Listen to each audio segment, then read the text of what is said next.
This episode is the bare basics of radiography and radiology, i.e. the taking of the radiograph and the interpretation. How do you really know if that radiolucency you see is cervical burnout or is it actually caries? What are the 4 white lines on an OPG radiograph and why are they important? And why you should be really careful with radiographic interpretation, and it's really important to marry the clinical picture, because that's how you come up with a clinical diagnosis. Hello Protrusive, I'm Jazz Galati and welcome back to your favorite dental podcast. This is for young dentists, students, but a lot of qualified dentists have been really enjoying this basic series, this Protrusive students series. And so what we're going to do from the next episode is we're going to make it CE eligible. The next episode is actually on basics of extraction, but before we do that extraction, we need a radiograph. And it's a topic that you guys asked for on the YouTube comments. So there we have it. And remember, if you are a dental student, make a free Protrusive account. Go to protrusive.app and then email your username or your name on the platform to student@protrusive.co.uk and you're going to get access to a secret area which has a bit more of the premium goodies inside. Every PS episode we have some student notes to provide you as well, made by Emma Hutchison, our Protrusive student, and the ones today are all about radiography and radiology. Hope you enjoyed the main episode and I'll catch you in the outro. Emma Hutchison, our Protrusive student, welcome back to the student edition of the podcast. I know you've got exam results coming up and you're going on your elective soon. Yes. How exciting. Yes, very exciting. So I'm just finishing up the last bits and bobs of my elective project and then I'm going travelling for 2 months. So I should also get my exam results next week sometime when I'll be away. So hopefully everything's good. We're all rooting for you. We know, fingers crossed you'll do well and you'll report back to us. If anyone in Asia is a dental student or a dentist and you happen to see Emma walking in a mall, air-conditioned mall, take a selfie with her and tag us on Protrusive. Let's see if the social experiment works. Let's see how much we're spreading. That would be cool, right? Yeah, it would have to be an air-conditioned place because I'm from Scotland, so I'm not going to do well with the heat over there at all. Excellent. Well, today's chat and the subsequent Protrusive notes, which will go on the Protrusive student section of Protrusive Guidance, which is our app, our community, is about radiology and radiography, right? And before we go further, I kind of have like to put a disclaimer. And a lot of the Protrusive are used to me using this disclaimer now and again. There are some things that I teach, and there are just a small part of dentistry. Most of dentistry that I do, I share. I don't teach, I share. Because to be honest with you, I'm not in a position to teach that kind of stuff, but I'm there to share my own experiences. And there's some that my unknowns, I'm always just seeking to learn more and more and more. So when it comes to radiology and radiography, I'm sharing, and what I have on you, Emma, is I've got 13, 14 years of experience over you, and that's what I have to offer you in terms of the kind of things that used to bother me when I was a student. But I want to just say that take everything with a pinch of salt, what I'm saying, because I'm trying my best to guide you and students and young dentists listening, but I'm not the radiology expert here. So it'll be just to unpack the experience that I have. Yeah, not a problem. I think in dentistry, there's always so many opinions and everyone has so many different experiences. So everyone will have an opinion, everyone will think differently, this, that, and the next thing. So yeah, we're all just learning. So well said. So come at me, Emma. What have you got? So first question, I'm going to say, for yourself, Jazz, we're always taught to be really methodical. Let's say you've got a pair of bitewings there. What are your essential steps in reading and interpreting dental radiographs? Like, what should students look for? What does your method look like? Because it can be really overwhelming, especially in an exam. I was faced with full mouth periapicals and it was just questions, boom, boom, boom, boom, boom. And you just had to be really methodical. But what does that look like for you? Great question. I think I'm a big believer in checklists when it comes to radiographs. So first thing to do is make sure it's rotated and flipped the right way. Like usually I don't have to flip it, but make sure it is correct and it's orientated correctly. The next thing to check for is it good enough quality? Does it need repeating? And you'd hope that 95% plus the time it's acceptable quality. So you have to grade your radiograph. So it used to be like grade 1, 2, 3. Now it's like A or N. So it's either acceptable or not acceptable. And you have to obviously justify in your notes the reason for taking a radiograph. So Emma, what would be the typical reason to justify a bitewing from what you've learned? Caries and bone levels, perhaps? Yeah, and specifically it's interproximal caries, right? Interproximal caries, What I say to my patients is that, I need to take these x-rays because there are bits of the teeth that I can't see. I can't see between the teeth. This is where x-rays help me. And so it's very important when writing the justification. It's interproximal caries. And so a really interesting point. you know, early on in practice, you just get into a rhythm of doing things, and you need to start questioning why we do certain things. Why do we take this bite registration? Why do we do a certain stage in dentures? And so I remember being a newly qualified dentist and just, okay, this patient hasn't had bite wings in like 3 years. Let's take some bite wings. And you take a bite wing and you see that actually this patient has like every other tooth missing and no history of periodontal disease. So if I can see the interproximal surfaces, why did I just take this bite wing? Mm-hmm. Do you see what I mean? So you really have to think critically. And I'll share, I guess, an honest mistake I made recently. Okay, I'll share an honest mistake. I know this is deviating a little bit, but I think it's really nice to learn from the failures and mistakes of others. I had this really nice gentleman who has had an issue whereby the wisdom tooth was causing decay in the second molar. So lower wisdom tooth impacted. That wisdom tooth was removed, okay? And the decay seemed minimal, and it was really deep down. It was like covered by the gum. So I thought, okay, maybe we can just safely monitor this. When we came around to the interval of taking bite wings, okay, I did not capture the distal of that second molar. Right. Okay. Didn't capture it. And so lo and behold, he came in an emergency and he had pain from that tooth, and there was a much, much bigger caries than what we initially had some years ago. Right. And so it's really important that, you know, yes, we want to see the interproximals, but we have to tailor it to the individual. If we know that actually someone's not got any restorations or no historical caries, or you're not watching the premolars, then maybe in that patient, the distal of the second molar for those patients is more important. And sometimes you can't capture everything. So it's important to tailor it to that individual. Going back to what you asked, though, in terms of the checklist and actually being systematic about it, totally the right word is systematic here. So what I would do is, once I've made sure everything's correct and orientated and it's acceptable quality, I will always just start with the bone levels. I'm having a look at bone levels and I'm reporting on that. So I'm doing it as a percentage bone loss, although arguably you need a PA to see a percentage because you can't see the whole root, but you can kind of guesstimate. We know average how long teeth are. So it's either like a mild bone loss, moderate or severe bone loss. And then I'm looking at the interproximal surfaces where they touch. Very, very carefully, I might be changing the contrast. And what we do in practice actually is we have this code that we use on the charting. So you guys are you guys computerized, or are you guys like paper notes? We're still paper notes, yeah. Okay, so what we do is on the computer, like do from previous bite wings and stuff, if we notice like a little radiolucency, we're going to mark on the chart, on the digital chart, a WB.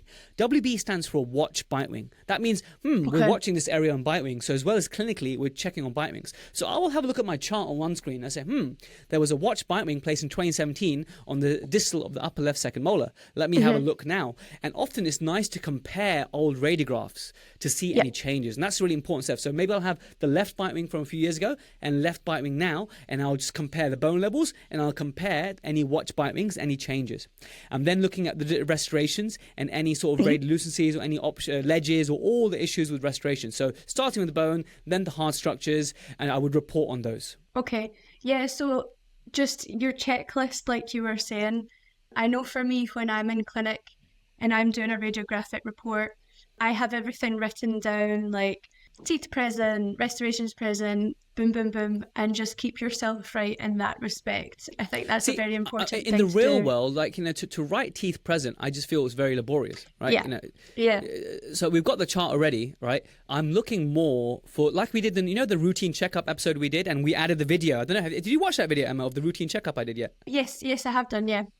Was it useful? Yeah, I think it was. I think it's always useful to see other people's, methods and how they go through things, etc. I think it's definitely so even some dentists have messaged on there saying, wow, you know what, Jazz, I've been a dentist for so many years, and it was just nice to see some validation, routine checkup, how you do things. So that was good. So in that one, you'll see that I'm comparing previous radiographs, and we know we have the charting already. So I just feel like in a time efficiency, when I'm doing a report, I'm not reporting on all the teeth present.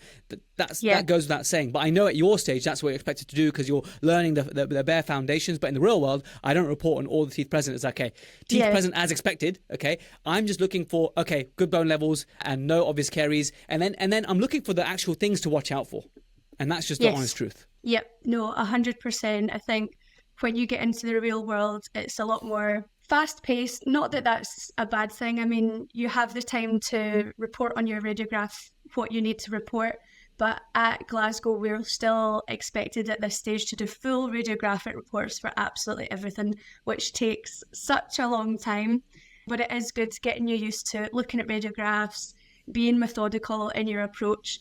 And then by the time you get to your VT, hopefully and beyond, you're a lot quicker at doing your radiograph reports and you see things straight away. Whereas at the Very moment, true. I still have, it's still very overwhelming. So take your time. It'll take several minutes at this stage. But just one thing on that, I think the most common mistake you can do is just like imagine you taking bite wings because you suspect, okay, there's something perhaps going on around the upper left first molar. And you take your bite wings and your eye immediately goes to the upper left first molar and you kind of like skim over the rest. It's really important just to check trace the bone levels everywhere. And the most common one is like the distal of the second molar. There's something there and you just didn't spot it. And then years later, you see the patient comes back and symptoms that, oh, yes, there was something there. I didn't see it at the time. Yeah. So it's really important just to check every single area, like typically where you'd find cervical burnout, right? Like that radiolucency by the neck of the teeth. And just look at those areas and look at the contact areas where caries typically starts. Just for every single tooth, just tick it off, mental checklist. And the most important thing medico-legally is, have you justified the radiograph in your report? Have you graded it? And have you noted the findings? And it's really important just to comment on the bone levels and any radiolucencies, anything of concern that you're watching for. Yep, absolutely. Like, what is it called? I think it's satisfaction of search. If you're looking for one thing and you find that and then you just lose everything else. So it's so important to have that wee checklist either in front of you. I have mine sitting in front of me, written down in a notebook, or just mentally as you get a bit more experienced, I'm sure. But just as you were talking there about cervical burnout, what are some more common pitfalls or mistakes to avoid when you're reading and interpreting dental radiographs? So common pitfalls, but also just rewinding a bit to what we said about satisfaction and looking at something and satisfying your query. OPGs are the big one. Like OPGs, there's a lot more noise, right? And then you see so much, but you were concerned about the wisdom teeth. And so you look at the wisdom teeth, but there's so much data in OPGs. So my top tip for OPGs, this is what I was taught in dental school, is that what are the high risk areas? Like think cancer, right? If there's something cancerous going on, something worrisome going on, the 4 white lines. Have you heard of the 4 white lines for OPGs? 4 white lines? No, I don't think I have. No, no one else knows about this. It's not just because you're a student, because when I speak to other dentists, I was like, I speak to them and say, do you guys report on the 4 white lines for OPGs? And then they look at me like puzzled. So it must have been a Sheffield thing that we were taught, basically. So the 4 white lines we look for are the hard palate. Can you see the hard palate, right? You see that, that horizontal line, radio opaque line going across, right? So can we see the hard palate? Are there any abnormalities there? The next one is the floor of the sinus. Okay, so you want to trace the floor. You don't want to see a break in the lining, the cortical lining, right, of the sinus, because that could be a worrisome. That could be, maxillary sinus cancer or whatever, or some sort of issue going on. So really important to check that. So that's the 2 white lines. The third one is the posterior wall of the sinus. Okay, so the way you see that is, although it's a posterior wall, you will see it on OPG as a vertical line. So the floor becomes vertical, okay, as you go distal, and that's the posterior wall of the sinus. So again, I'm just checking that white line. So that's 3 white lines checked. And the last one is the zygomatic buttress. Okay. The zygomatic buttress, are you familiar with the zygomatic buttress? Yes. Yep. It's kind of like where the zygoma bone makes like this radio opaque line as well. And it's important just to trace that. And I just mentally tick those off. Now, to date, I have never found one that had an issue or a breakage. But this is where I report my OPG, 4 white lines, check, like a tech list. And then I check the border, the external border of the mandible, the ramus. I'm looking for like any fractures, any radiolucencies, basically. So that's usually intact as well. Then I comment on the bone levels. Then it's really important to check systematically upper right last molar. So this could be the wisdom tooth.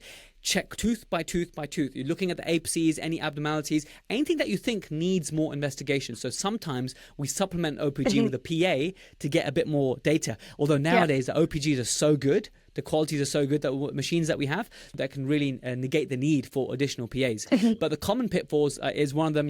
Looking for what you want and then skipping past it. With bite wings and stuff, I think it would be like, the actual taking of it would be like cone cutting. Are you familiar with cone cutting? Yeah, is that your collimation is not quite right, or? Correct. So you've got the beam and you've got the film, and they're kind of out of alignment. And so the X-ray managed to miss the film a bit, and therefore you get this like white space on the radiograph. And that may or may not be detrimental. If you get like half the radiograph gone and the reason why you took it was to see all the interproximal areas, then that's not acceptable and you have to repeat that basically.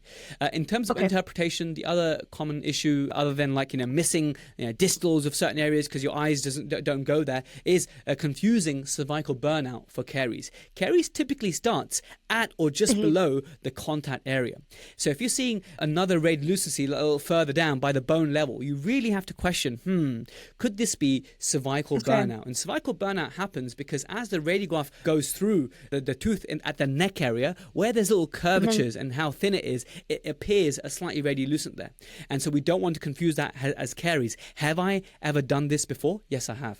I have confused cervical burnout as caries before, and you go in and think, whoa, okay, fine, that was not caries, okay? And so we really need to be hot on it. So little clues you can have is you look at the mouth in general.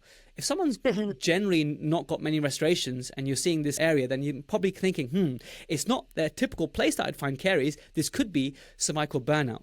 The other thing to do is remember that radiographs are just one data point. We do not treat radiographs. Technically, one of my, I think Prof. Avijit Banerjee taught me that you cannot diagnose caries from radiographs. You can only diagnose radiolucencies. It's up to you to add the clinical picture to then be able to diagnose caries. So actually, technically, if I ever write, and I do this, I'm being honest, I write sometimes, yes, caries. We see, we do this, right? Caries noted on the radiograph, upper right 5 distal. That's technically wrong. Radiolucency noted, upper right 5 distal, in the inner third or in the outer third of dentine, for example. You make that comment, but we cannot technically say it's caries. So we need to add now our clinical check. So clinically, I would check under high magnification, my lighting, feel gently with my probe, not to like probe hard into it, but check like the surface, right? Using the sort of sideways of my probe, or maybe even using a ball-ended probe. And if in doubt, there's a really cool technique whereby if you're really unsure where there's a cavitation, because the difference between, I don't know if you guys have taught this, but the difference between potentially restoring something that's early, enamel or just into dentine, and not restoring that one is whether it's cavitated. Do you guys follow this as well? Yes, more so in like pediatric patients, maybe. Do you mean like for whether you would restore it or not, or like early caries or? Yeah, so let's imagine we have a lower molar, right? And measly, you see that the enamel's got full radiolucency, okay? And now it's just into dentine. Okay. There are so many factors to consider whether you treat this or not, right? Like the patient's oral hygiene status, their dry mouth status, are they using a fluoridated toothpaste, their history of caries, all this stuff is really, really important, their caries risk in general.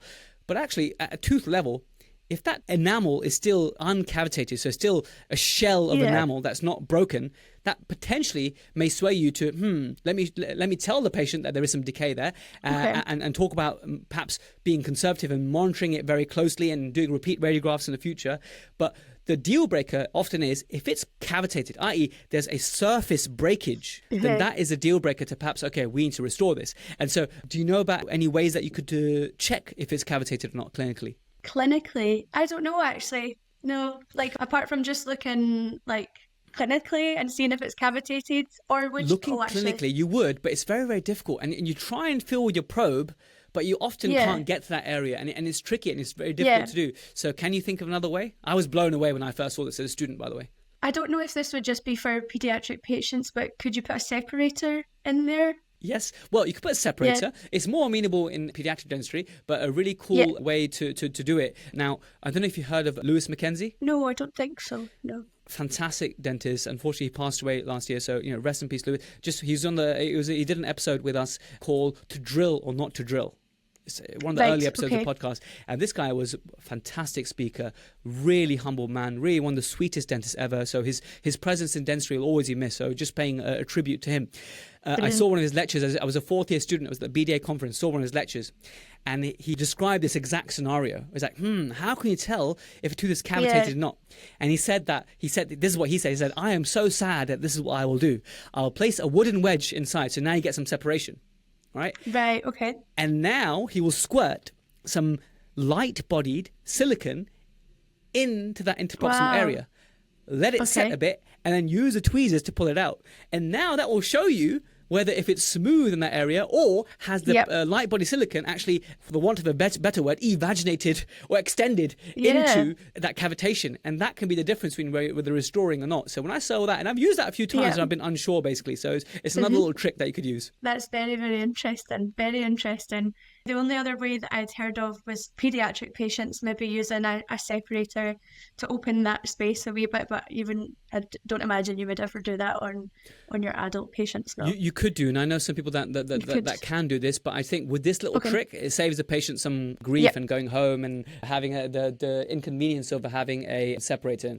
So another question that I had for you, Jazz, was what sort of strategies do you use to use your radiographs as a communication aid with your patients? Like, I've seen a lot of clinicians do this very well, but how do you yourself, use these bitewings to say to your patient and even motivate your patient, this is what we've got going on and this is what we need to do to treat it, to get them to understand? Yeah, really great. And I don't know if you've heard of this relatively newish software called Pearl. There's some other ones as well, basically, I think, but this is like AI to read the radiographs. Okay. And basically, their slogan is Radiographs now in color.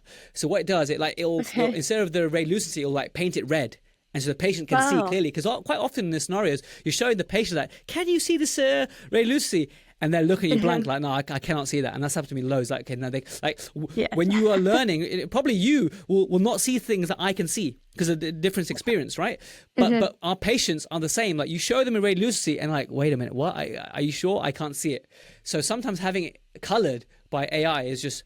So some of these softwares are great. I don't use them myself yet, but that's cool. That's very exciting, right? So what I would do is I'd have it on my flat screen TV. I'd stand next to the radiograph. It's like, can you see? This is your tooth over here. See this white area here? That's a big metal filling you have in the tooth. Can you see where the teeth kiss together? Where the teeth kiss together, that's called the contact, and that's where decay starts. This is why it's really important to floss or TP, etc. Can you see there's a shadow over here? The shadow is a black area. It's black because the X-ray goes through mush. The mush can't stop the X-ray, so the X-ray goes right through the mush, and it's not as hard. It's softness. It's soft mush inside your tooth. And so I've counted them, and you have X number of areas. Now, these ones are going to be okay, but can you see this one over here? Can you see that it's much, much bigger? And hopefully they can see it, and you highlight it. That's the one that we need to treat, because if you don't treat it, it'll become here. And can you see this other little black area here? That's the nerve. So every tooth has a nerve. And although you're not feeling pain yet, most dental conditions are painless. When the pain starts, that is too late. That is a very late stage start. So most dentistry is painless, but when the pain comes, it's often too late. This is what we're presenting to you in the X-ray. So then I'd maybe describe the bone level as well. I often describe the bone as, these are your roots and this is your bone. Thankfully, Mrs. Smith, you got plenty of soil around your roots, okay? Your soil is good, okay? And then it helps them to understand it. Yeah, no, that's good. A few wee tips in there, I think. It can be really difficult. What have you seen? Because your experience as a nurse, right? What have you seen that you liked? Anything that you remember that you, I really like this? A dentist that I worked with, John McCall, I remember him talking through radiographs with patients, just making it really simple. Again, big TV in the practice, radiographs up there. So these are your teeth. This is the upper, this is the lower, this is the left, this is the right, and this spongy bit round here is your bone. And just sort of setting that base for your patient to know what they're looking at first of all. And then, like you said again, just going in, can you see this darker area here? And just go in from there. I think it can be really difficult for students to do that in layman's terms. If you're with a patient, you just want to dive right in and, oh, your pulp, blah, blah, blah, and they don't have any idea of what you're talking about. I find that quite hard to use radiographs as a communication aid at the moment, because at the moment they overwhelm me. But I think definitely that's something that will come with experience. 100%. And yeah, just quickly looking at a radiograph and then instantly knowing what to say to your patient and using that in a way that they can understand can be huge for patient motivation as well, and just getting them to understand your treatment options. It's about the understanding and communicating the issue well. Radiographs are very important and the explanation, but that will come. The more you do it, the more second nature will become, and the more layman's terms you will use, which is so important. Yeah. You know, in the routine checkup video, which is available in the student section, again, I'm just reminding everyone, I made a mistake because I never had done this before. I promised you that I would. And so usually I record procedures, and it's just me in silence recording procedure, and then later I might narrate it. For example, in Section School series, we have all these extractions that I've done, and I've narrated it. But when I was doing this, like the whole conversation with the patient was being recorded, and so I was a little bit self-conscious about that. And so there came to one bit of explaining some treatment, and you might have seen my commentary on there saying there was too much jargon here. This is not how to do it. So, very often you'll feel that way. And it's really important to, after every patient assess, what went well? How can I improve my communication? If you keep doing that for years and years and years, you'll find that actually the more you simplify, the more you go back to basics, the more you make it softer and easy to understand, the more effective of a communicator you become. Yeah, and I think radiographs are obviously hugely essential in dentistry, but they just have so many other benefits in terms of communication with your patients. But that's a really good skill to have, is just putting that into something that the patient will understand, which of course, like we've said, just comes with experience. So my last question for you, Jazz, was, and this might be a big question, but let's just say quite generally, let's say a patient has irreversible pulpitis, it's going to need an extraction or a root canal. You take a periapical. At what point does the extent of the caries call for an extraction over a root canal? Oh, I love this question so much. A reason is because I've just posted a radiograph yesterday on the community on protrusive guidance, and I said, okay, what are you guys going to do? I sort of pitched it. Okay, so this is the scenario, and what I used to see as the worst part of dentistry is that everyone's got different opinions. I now see it as the beauty of dentistry. Okay, so you must see it like this, otherwise you will have a miserable career. So the beauty of dentistry reveal that everyone has, some people use some sort of bioceramic material, some people say root canal, some people say actually give the pulp a chance, let's try and restore it, let's see if we can get a seal. Some people suggested a hemisection, all sorts. All right, so there's all in there. And it goes down to that question where, at what point do you decide? Is a question whether it's restorable or root canal is an optional? Just remind me the question again precisely. Between extraction and root canal, like at what point does it just need to go? Okay, so extraction and root canal, the other way of pitching that is restorable or unrestorable. Okay, cool. Should we go with that? Because sometimes a tooth may be restorable, but the patient will not consent to a root canal. It may be restorable, but to restore it needs a root canal because the pulp is either necrotic or it's irreversibly inflamed, and therefore it needs a root canal. But actually, what we're going to gain more from is, okay, what are the radiographic parameters to use when we're deciding whether if root canal is even an option here, right? Okay. So if we have a PA, and you're getting to the territory where you're thinking, I'm not sure if this tooth is restorable, the first thing to do is take a bitewing. Have you heard of this one? No, I don't think so. PAs often vastly overestimate how much caries there is, and they can make the situation look much worse or different to what it's going on. Sometimes by having a bitewing, because the angulation, you get a much better degree of assurance of the exact level of the caries. So in those cases, you should supplement your PA with a bitewing. Okay. So now you have a bitewing, and now you can better assess the exact extent of that radiolucency. A really good tip that was given to me by a guy called Dr. Barber from Sheffield, this was when I was at DCT, was when the radiolucency extends below the floor of the pulp chamber. So let's look at a molar, lower molar, okay? Imagine young patient, large pulp chamber. We have the top of the pulp chamber and the floor of the pulp chamber. Imagine now the radiolucency is getting towards the pulp chamber, but now it's getting so far low that it's getting to the floor of the pulp chamber.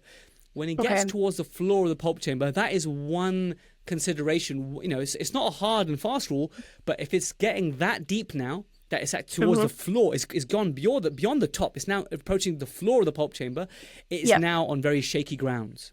So the one I posted is on very, very shaky grounds.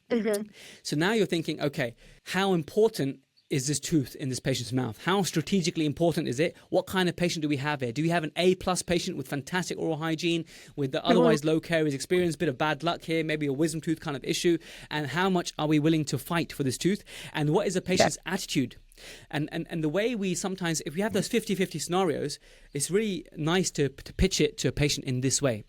I like to say this to a patient inspired by some communication tips I picked up from Lincoln Harris. I said to him, imagine, dear patient, that you spent a fair chunk of change on this tooth. Imagine 6 months later it had to be extracted because the root canal failed, because you never got a good seal. Would you say, you know what, I'm glad I tried because there was a chance that this could have lasted 10, 20 years? Or would you feel absolutely devastated? Would feel like an idiot for spending money on it? What would your mindset be? And that will answer it sometimes. If they say that they'll be absolutely devastated that 6 months later to have tooth out, then that answers it, because it's not very predictable. Predictability is the key word here, because when it gets to that level of deepness of the caries, then it's not as predictable. To get that seal is not as predictable. So that's number one, right? If they say, oh, you know what, I'd be glad because I really want to save this tooth, and I'm willing to give it a shot, and willing to accept that in 6 months' time, I'm not going to cry about it. I'm going to be a big boy kind of thing, okay? So if they say that, then okay, if you think that your clinical skills are good enough and the patient's up for it, then that may still sway you. Now, if it's going well below the floor of the pulp chamber, then, okay, that's bad news, okay? Because then you're really, by the time you restore that, to get the seal, to get the matrices that far down low, it is very, very difficult. To actually do a good, precise job is very, very difficult. Also, biomechanically, that tooth is very weakened. The next thing to consider is, would you perhaps need something like a crown lengthening? Do you know what crown lengthening is, Emma? Yeah, I've nursed in a few crown lengthening surgeries. Do you use like an electrocautery or something? You can do to remove the gum, yeah. Yeah, that's I've only ever seen it on a few anterior teeth.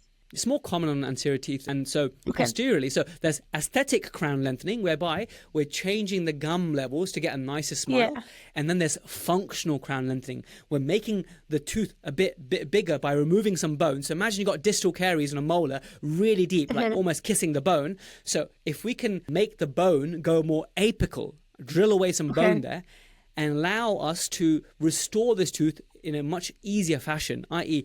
allow our matrix, allow our wedge to actually get down there and make a seal, allow our crown to actually sit, our future indirect restoration, sit on healthy tooth structure and not near the bone, basically, that's a good thing to do. So, we have to then think about finances as well. So whilst it could be restorable and it's debatable, we have to think, at what expense? Once you factor in crown lengthening privately, once you factor in a root canal, once you factor in a crown, you might be in implant territory. Yeah. And so cost-benefit analysis and how predictable and how easy or otherwise it is to get a seal, these all will play in the real world when you're decision making. So in terms of purely at a radiographic level, I very much look at this where it is in relation to pulp chamber. I look at the patient as a whole. You take a step back, look at the patient. Is this patient deserving? And it's not a nice way to think about it, but really, if they've got a gob rot, this one tooth is the last of your worries, right? In that mouth, the most predictable thing for sure would be an extraction. But if it's a well cared for mouth, then sometimes we do a little bit of heroic dentistry, as long as the patient understands that what we're doing here is really higher risk, higher reward. We get to keep the tooth, which is great, but it's higher risk, higher reward. Yep, that makes sense actually. And I've never really thought about it in that sort of way where, you do need to take a step back and look at the patient. The patient, there's so much room for the patient to make decisions in their treatment planning. And I think coming back to communication, like for me, if I was a patient, that could be quite hard to grasp without being shown, okay, this is where this dark bit is, and, I don't think that's going to be able to be saved, X, Y, Z. I think that's a good way to look at it, your landmarks, and being able to show that on a radiograph can be good for the patient as well. But no, that's interesting. So top tip there, remember to supplement with a bitewing, really important as well. And so to look at the bigger picture. I remember being a DCT at Guy's Hospital, oral surgery department, and all day long we'd be doing extractions and extirpations, right? And I remember these two American students came to shadow for like the elective kind of thing, right? And so I think they're American Australian, I forget now. Anyway, I saw this one lady, and she had caries in a molar that was causing pain, and the diagnosis, the official diagnosis, was irreversible pulpitis. The tooth was restorable. Like, it was a home run. It was like way above the bone. It was a home run. It was decay into the nerve, but it was a home run root canal. But after having a discussion with the patient, we decided that the extraction would be the best for her. And she left and she went to get an extraction. And these students were gobsmacked. They're like, wait a minute. Yeah. Why, this tooth was savable. Why didn't you do the extirpation and send this patient back for a root canal? And it was an important lesson I was able to pass on to them, because it's a lesson I'd learned some years ago, was actually, yes, it's restorable, but just because you can doesn't mean you should. because that patient, okay, you have to look at the tooth factors. If that tooth, right, doesn't have an opposing tooth, then what, what value does that have compared to, okay, it doesn't have a tooth now or an implant in the future? If the patient is really not in a financial position to consider, and they express that, like, look, I'm actually not looking to spend any money on this tooth. I would actually like to have, my patient preference is to have this tooth out. You got to take that preference. Now, if it's healthy pulp and it's reversible pulpitis, I would dress that tooth, right? I would not extract it. I'd be like, no, I don't think there's a reasonable option for what you present with. But when the alternative is a root canal and the patient doesn't want that, then you have to think about the patient as a whole. So it's not just about the depth of radiolucency and whatnot. It's about looking at the patient, their own preferences, their history of dental work, what's opposing it, and all these factors. Yep. And I think that can be quite frustrating when you're going through, not frustrating, but you're going through dental school, learning how to save all these teeth. And then when it comes to the real world, sometimes that's just not feasible. And like you said, you have to go with the option that the person can afford, or that the treatment that they are willing to tolerate. Tolerate, afford, and maintain as well. Like, you might be able to afford it, but they got gob rot everywhere. They got super dry mouth, and it's going to be difficult for them to maintain. But equally, Emma, you might have a scenario where in anyone else's mouth you'd extract, but because that patient is on bisphosphonates, IV bisphosphonates, they are higher risk of things going wrong and the bone not healing, right? And therefore, in that patient, you're going to really, do a bit more heroic dentistry and try and do what you can to save that tooth. So this is where the patient's medical history and all those factors come into play as well, right? One last thing which we haven't mentioned, which I think is really worth mentioning in the realms of if predicting if something is restorable or not on a radiograph, is remember that the radiolucency you see on the radiograph, the clinical caries will be 33% more. I remember this being taught this. It'll be worse clinically than it is on the radiograph. Always remember that. Okay. Yeah, that's a good one to remember. And also a good exam question. Question. Yes, and I was. It reminds me of another lesson I was taught as a third-year dental student. I had this really carious premolar I was treating, and it was making me stressed. Like, as a student, like, just seeing so much caries was a stressful experience for me. I was stressing, I was sweating. I was like, oh my God, when do I stop? There's still more caries, I gotta go. There's still more caries, I gotta go. And it took me like 2 hours to put this GIC right in this tooth. Yeah. And the patient leaves, and the tutor looks at me, and he wrote a comment. His name is Abdul Rahman Al Mugi. He's now a restorative consultant. So Abs, if you're watching, listen to this, shout out to you, my friend. He wrote in the book, he's like, don't be shy with a tooth of poor prognosis. Let me say that again. Yeah. Don't be shy with a tooth of poor prognosis, okay? We didn't owe that tooth anything, okay? The tooth had served its time, okay? We were doing this tooth a favor. We were trying our best, okay? This tooth was on shaky grounds. So the way I approach this situation now is, you tell the patient this is an investigation. We're not doing a filling. We're actually just seeing if this tooth can be saved or not. I will tell you what the outcome is once I remove all the decay and I address it, okay? So you're going to walk away with this information, whether we can even save this tooth or not. Your tooth, this is like doing CPR for the tooth. Right, so that's what I pitch it. But when you're removing caries on a tooth which is already really poor prognosis, don't be shy. Don't be like little tickles. Okay, get the big burr out. Okay, be responsible, be precise, but don't like be very gentle. Start tickling. You need to get this mush out. Go for it. Okay, see what's left. And so that really served me well, actually. Don't start stressing for this huge caries. It's the patient's fault. It wasn't you didn't put the caries there.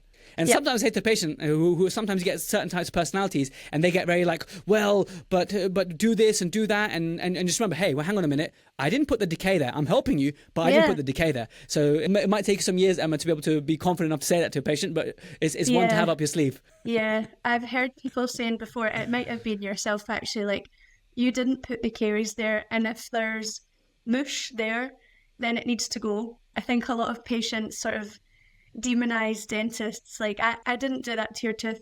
That's hard to sort of, I wouldn't ever say, oh, it's your fault, blah blah blah. But the common one I hear, Emma, is patients saying that, oh, my dentist drilled too much, right? Yeah. And so that really for me is a failure in the communication department. Yeah. So it just means that, oh, we're going to do a filling today, there's some decay, let's crack on. Really, that kind of conversation should be like, there's some decay here. I don't know how deep it is. I think it's actually, look at the radiograph here. So look at this x-ray. This is the dark area. That's the mush. But actually, in the real world, this mush is going to be much deeper. So I'm telling you now, although you're not in pain now, there's a real chance your nerve might be in pain because your decay is really uncontrollable. And although you're not in any pain now, this could become a painful scenario.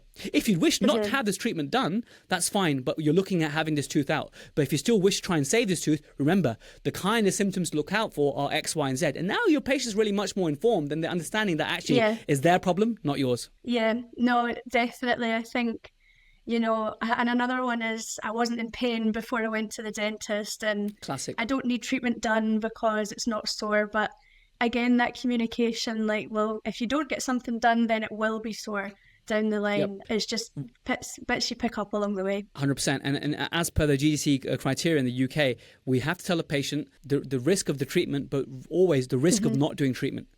Yes. So, Ms. Smith, I know you're concerned the decay is deep, and actually after this procedure, you might be in a lot of pain. You might have a sleepless night because it's very, very close to your nerve. And this is the reality of the really deep decay that you have in your tooth, Mrs. Smith, right? So your tooth is in a really troubled state. It's that we need to do CPR for the tooth here.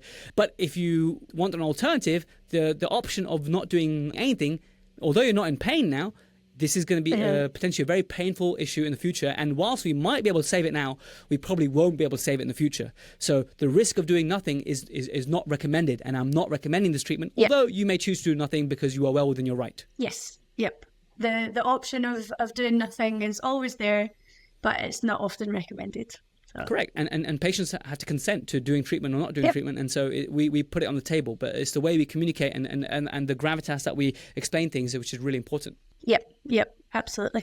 Amazing, Emma. So we've covered now some degree of real-world radiography. We talked a little bit about OPGs, periapicals, and grading and assessing, looking at things in a systematic way, and actually drawing out the real world, the communication gems, which I think this episode really evolved into in the second half. Please tell us about the notes, the protrusive student notes that you're adding on every time you do an episode. Tell us about what you're going to cover in this round. So this month's notes about radiography, of course, I'm going to go through what we're taught at Glasgow about your radiographic reports and your checklist, and what I personally have in my wee book that I carry about with me, a bit of localization and parallax technique, common mistakes that we make when we're interpreting radiographs, and just, basic interpretation, things like that. Excellent. Very excited to put that on. So, Emma, thanks so much for all the hard work you do for Protrusive. Hope you have a fantastic elective.